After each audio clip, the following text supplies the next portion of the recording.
Good evening and welcome to another episode of Let's Talk Business. I am your host, Sonny Vinuya, and I thank you once again for your continued patronage. We have a great guest tonight who will be joining us via Zoom. Will talk to us about banking. But let me start with, when you are thinking about opening a business, how do you determine which business to open? Good tips, right? I mean, sometimes when you think about it, I'm like, okay, what should I do? Well, here are some tips when deciding which business to start. I'm going to give credit to the U.S. Chamber of Commerce. These are their tips. So number one, budget. You got to consider your budget to ensure that you can fund the project. Analyze your current financial situation. Consider other ways to raise capital. Do you have investors? Maybe you can get a loan. You can be creative with the loan. Can you just do a home equity credit line or a personal loan versus doing an actual business loan through SBA? Or you can fundraise. Investors, of course, will be good, but you have to find people that will believe in your product or your business. Create a financial plan to cover the cost of not just opening the business, but running it until you start making profit. I remember a story, when I was living in California, I really wanted to open an adult daycare center. But what I found out was the state can take up to 3 years before they inspect you, before you can take patients. But in those 3 years, you have to be completely staffed. Well, skeleton staff, but still minimum. And you have to have a place up and running. And I'm like, wow, that's going to cost a lot of money. Rent, payroll, and insurance, everything. So you got to consider all of those things. The second one, time and resources. Consider the amount of time and resources you will need to invest to get the business started. If you are working, because of course you cannot just quit your job unless you have a lot of funds. Think about, okay, when am I going to have the time to do the stuff that I need to get this business started? Studies show, on average, it takes about 2 to 3 years before you become profitable as a company. During that time, you're going to be using your own resources, operation expenses, payroll expenses, and all that stuff. That's actually my personal experience. It took me 3 years before I got my business up and running. Think about other resources or even getting a partner. That would at least help you out. You share the cost. If you have multiple partners, it gets even better. Number 3, scalability. Consider the future of your business. Does your business idea meet customer demands? Can you consistently deliver the product or the service day in, day out? That's a huge thing. Once you start doing what you do or selling what you sell, your clients will expect the exact same thing, and you have to be consistent all the time. Will the business continue to meet customer needs and standards as it grows? So those are some of the things that you think of. How often does your business have to be reevaluated or adjusted over time? So is it a business that just meets a certain need now? Okay, if that's fine, but maybe 2 or 3 years from now, can you evolve into something else, or can you add other products that you can sell or do? Number 4 would be market size and demand. Research your target market. How can your business solve a client's issue? That's pretty much the demand there, right? Okay, so let's see. You have a medical AR collection company. All right. You are meeting the demand of doctors' offices that don't want to go after their own ARs. So they'll hire accounts receivable ARs. So they'll have to hire an outside company like yours to do it for them. Okay, that's great. Now, can you consistently do that day in, day out? There you go. Research your competition and learn marketing or their marketing strategy or strategy itself, pretty much. What makes your competition so great? What do they do well? You can take a little bit of it and then incorporate your own as well. And it's always good to borrow best practices, right? You must answer, is there more competition than demand? That's the thing about business. If there's more competition than demand, then maybe that's not a very good business to go into, because it's very tough if you already have competitors, less demand. But if there's a lot of demand, not a lot of these of your particular service or product, then go for it. Number 5, your industry expertise. You know, I always tell people to start a business in something that you're good at. You can learn other things later on, but it's always advantageous that when you start something, it's something that you know very well. So if you're in the medical field, somewhat medical related, or if you're in IT, then start an IT business. Don't go from medical and then you're opening a restaurant. I mean, you can do that too, but it requires a lot more work. Of course, it's important to have a basic knowledge of the industry that you're in or that you're looking to get into. Learn. Check industry standards or competition. I'll give you a couple of stories.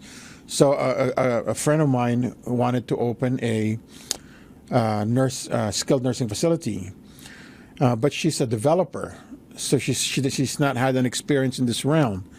She took so many classes, but even with that, she knew she had limitations as she's never worked in the field.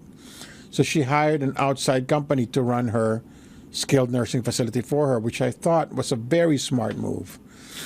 But she has some knowledge, so at least she can do some checks and balances. There you go. A different one would be, I have a dentist before who wanted to open their own dental practices, and he never owned his own dental practice. So even though he was working for somebody, working for a successful practice already, the standards for that is very different than when you're opening a new one. So you need to learn the industry standards for a brand new dental office. And that would be the more realistic figure versus one that's already up and running. That's very important. Brainstorm on how you can make an impact or what will set you apart. Dental office, if you're a dentist, okay, there's a lot of dentists already. What will set you apart from others? If you're a retail store, same thing. Are you going after a particular niche? Or if it's a general product, okay, what will make people come to you instead of X company? So take relevant classes. That's one of the examples that I did. Or do research or even hire a consultant to learn more about the business. Here's a good one. Earn a degree or certificate to get more credibility. Right? So when you're looking for that's, of course, if you want a doctor, you look for somebody who has a degree in MD. But for example, if you're going to a restaurant and you have a well-known chef, it gives more credibility to that restaurant, right, than just a nobody that cooks well. So number 6 would be passion and interest. Great ideas usually come from either an interest or a passion. Need to have that passion to be able to endure the sacrifices that you will need to move forward with your business. It's not easy for everybody to start a business. Like I said, sometimes it would take 2 to 3 years before it even takes off. It's your passion and your belief that this business is really going to work that's going to keep you going instead of just giving up. Hire or partner with somebody or people that have the same passion as you. You know, when you have a partner that believes in the product or the service that you're doing, then there's 2 of you that's marketing it out there. It's your chances of being more successful is even better.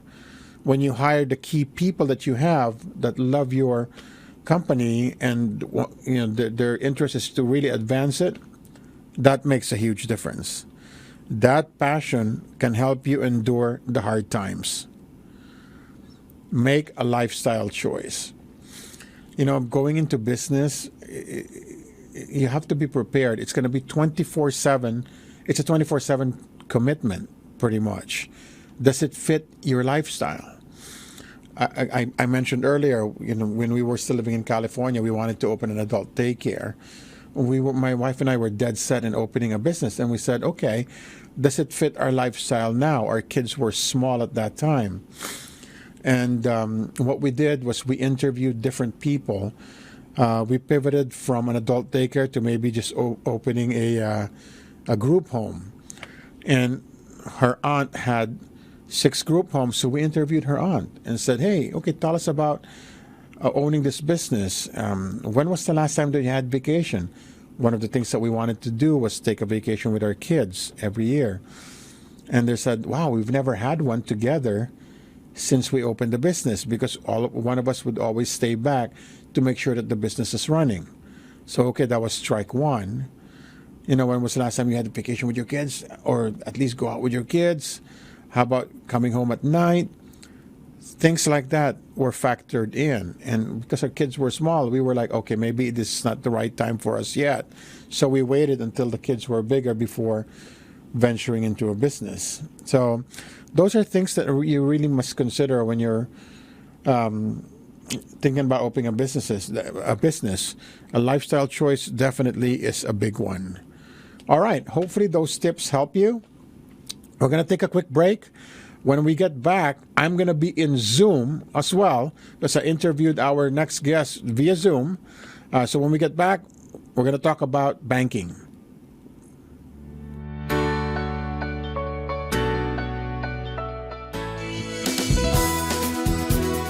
Just like a friend from back home. This is your Filipino radio experience in Las Vegas.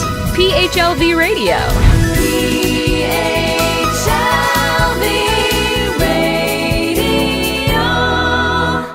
Welcome back.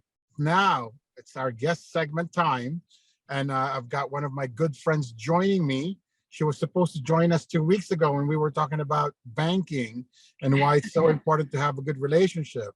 But anyway, we have her tonight. She's one of the best bankers I know. A very good friend of mine. Her name's Vivani. Vivani, how are you? Fine, thank you, Sonny, and thank you for having me. No problem. So Vivani's with Nevada State Bank, my previous employer. Me and Vivani actually started there together. Very good community bank, but I'm going to let Vivani do all the talking. So V, tell us about Nevada State Bank.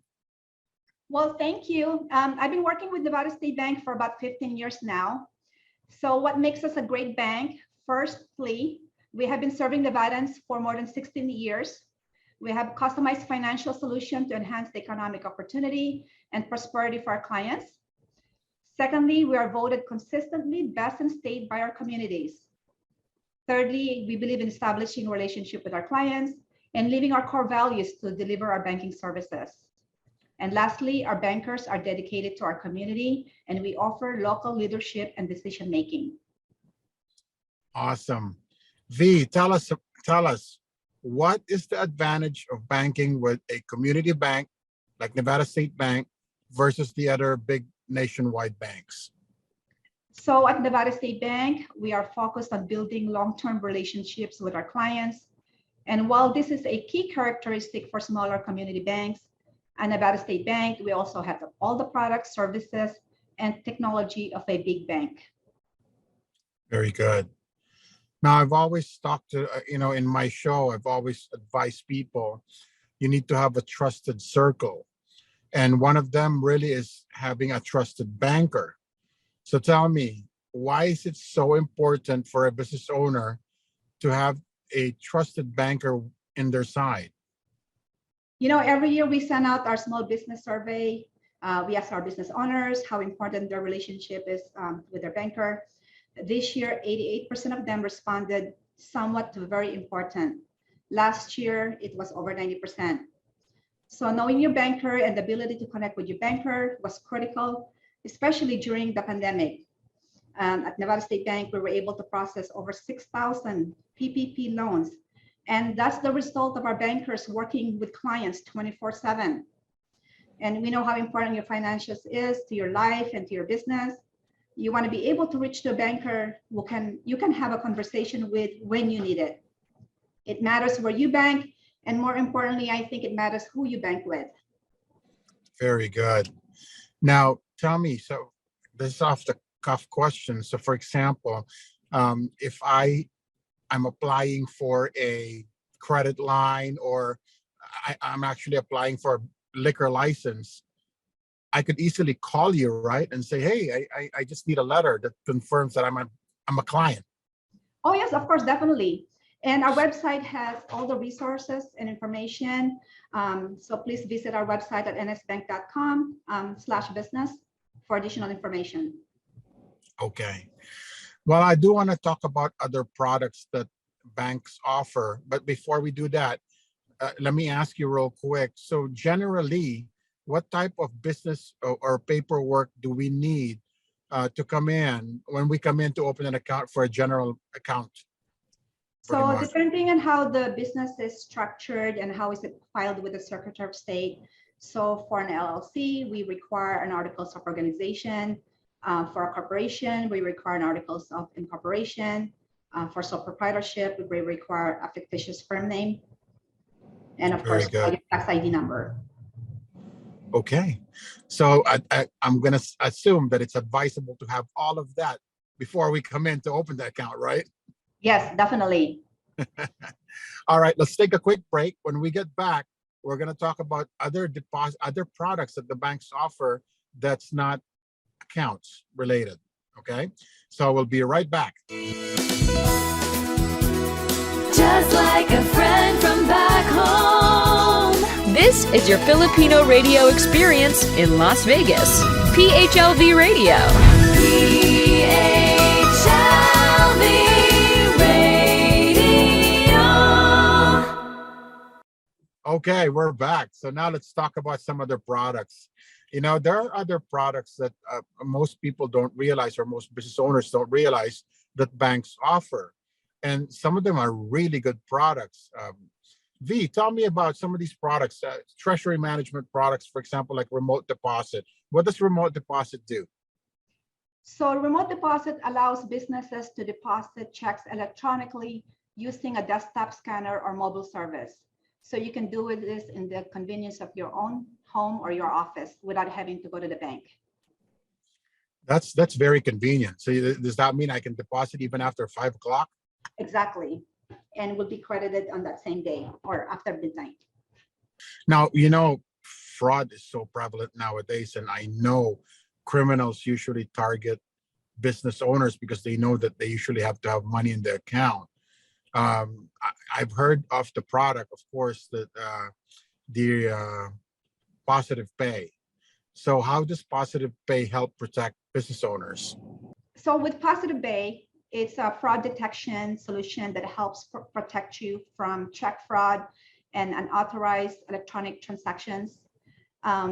Nowadays, I think Nevada is the leading in fraud cases right now. And Wow. yes, definitely. And check washing is becoming a trend again. So think of this as an insurance to your accounts. Wow, check washing is back again, huh? Yes. Jeez. All right. So I'm sure there are other products, and when you make an appointment with Bhavani, or I'm sure she can bring in an expert to talk about other things. That what I wanted people to realize is there are products that the banks offer that you could definitely use for your businesses. So anyway, Viv, so lastly, tell us, what's your best advice for business owners when they're looking for a banking relationship? You know, Sonny, I think my biggest advice is to empower our business clients to shop around. It's an important decision, and you want to be comfortable. Check out the products and services, bring your business plan and your current banking information, because a good business banker will review and let you know the best way they can serve you. And also, when you're shopping for a bank, you want a bank that offers beyond the transactions. For example, earlier I mentioned we have the annual small business survey, and we also provide a monthly economic briefing in addition to that. So we have an entire website offering resources and information to our business community. So again, it's about providing education and resources above and beyond the account transactions. Awesome. Bhavani, thank you so much. Next time, we want you back, and maybe you could bring one of your lenders so we can talk about loans next time, like the different types of loans that business owners can get from Nevada State Bank, if that's okay. Oh, yes, absolutely. Thank you. Now tell us, where's your branch and how can people reach you if they need banking? Well, thank you for asking us, Sunny.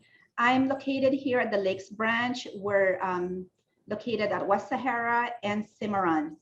So they can call me at 702-706-9201. All right, Vivani, thank you so much. Have a great evening. Thank you for having me. Just like a friend from back home. This is your Filipino radio experience in Las Vegas. PHLV Radio. PHLV Radio.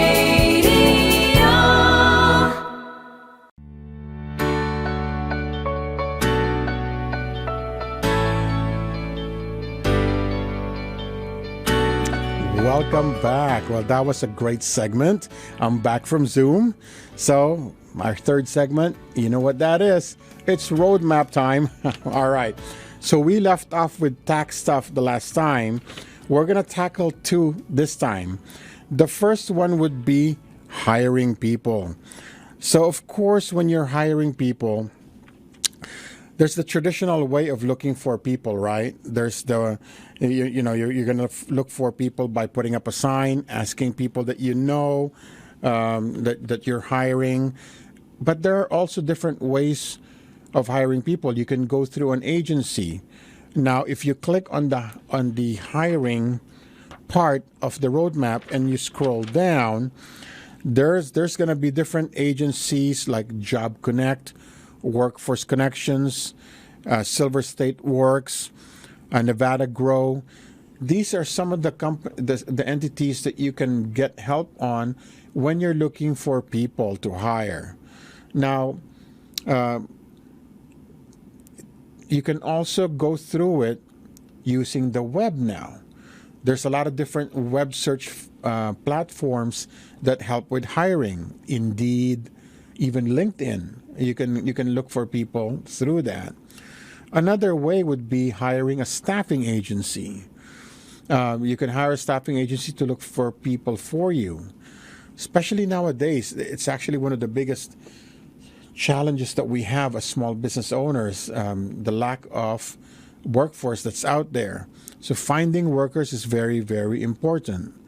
Now, also within hiring people, there's a lot of things that you need to find out or to know when you're going to be hiring people for the first time. So, for example, employment laws.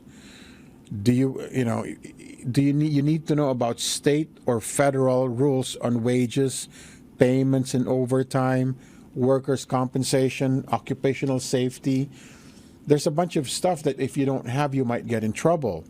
So if you click on that hiring people again and look to that right side, there are different entities that you can get these information, like Department of Labor. You've got a State of Nevada Division of Industrial Relations. There's the Labor Commission. And there's even a Nevada Workplace Posters where you can order the posters that you need. You might need to know the difference between an employee versus an independent contractor. So the IRS would be a good one for that. So make sure you check this out. You want to make sure that you're always in compliance. And yeah, there you go. So that is for hiring people.